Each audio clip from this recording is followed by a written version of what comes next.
Okay, so if you thought that we were done with the Realme GT announcements, well guys, not yet.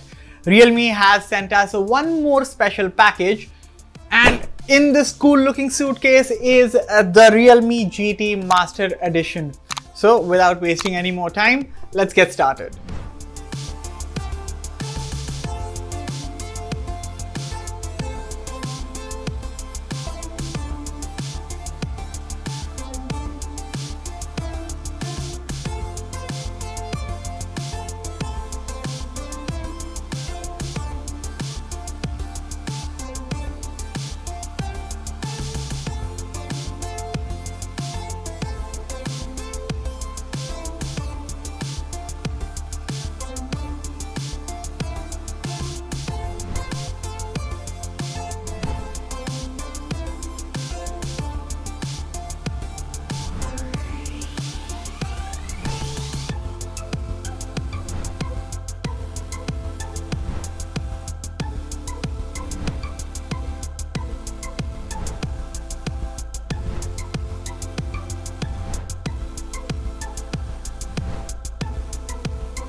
The GT Master Edition marks the continued partnership between Realme and famous Japanese industrial designer Naoto Fukosawa. In fact, the phone, featuring its suitcase design, stands apart in a sea of similar looking smartphones. So the back is vegan leather if you haven't figured by now, and looking closely near the camera island is the embossed Realme logo along with the Designed by Naoto Fukosawa tagline. And by the way, this leather finish is on top of a plastic rear panel and a glossy plastic frame, resulting in superb ergonomics and in-hand feel. In fact, the leather back actually gives a reassuring grip and a premium feel without a doubt. At the front is a gorgeous 6.43-inch Full HD Plus Super AMOLED display that refreshes at 120Hz, features 360Hz touch sampling rate, supports HDR10 and covers 100% of DCI-P3 wide color gamut. Content looks amazing, guys. The viewing experience on this display is excellent thanks to the vibrant colors and contrasty blacks. Even the brightness levels are more than adequate, be it indoors or outdoors, and during the night, the display can get as dark as 2 nits.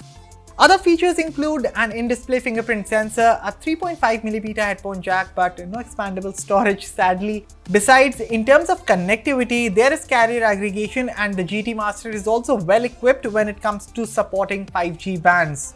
The Realme GT Master Edition is powered by the all-new 6nm Snapdragon 778G SoC coupled with 8GB RAM and up to 256GB of inbuilt storage. You're also getting the dynamic RAM expansion on this phone to up to 5GB. As for software, there's Realme UI 2.0 based on Android 11 and based on my usage of about 5 days. In terms of actual real-world performance, I found the GT Master to be snappier than the Dimensity 1200 powered Realme X7 Max.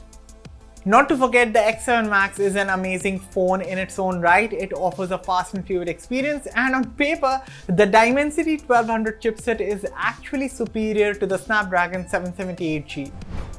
But truth be told, the software and hardware up until now have been providing a very refined experience. For perspective, here are some benchmarks of the Snapdragon 778G chipset. Please take a look.